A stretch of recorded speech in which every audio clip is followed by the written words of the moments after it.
Namaskar. I am Suruchi Das and you're watching Ritam News. Present-day Afghanistan depicts the dystopia one might see in their nightmares.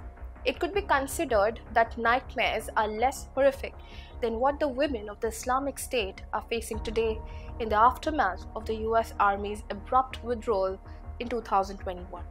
In its latest order, the Taliban banned women from listening to each other's voices, simply meaning women in Afghanistan are now banned from even talking to each other.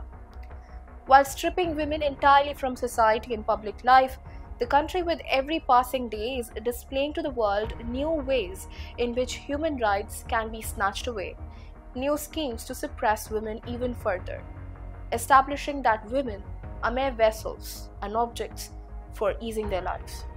At present, women of Afghanistan are barred from doing something basic such as studying, working, going to a salon or a gym, even praying in public.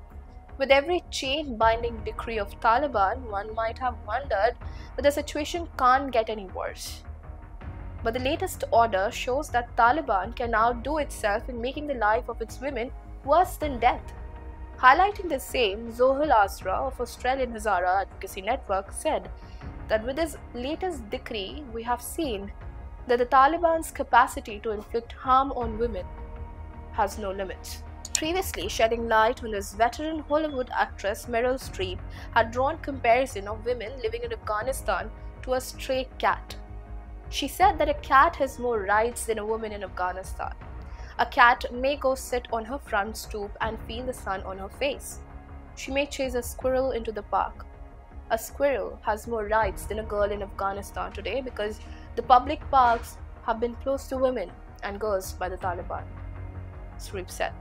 Many in the present day had attributed the debilitating condition in Afghanistan to the US's withdrawal from Afghanistan in 2021, ending its 20 years military presence. Many have also said the world as a whole has abandoned the women of the country.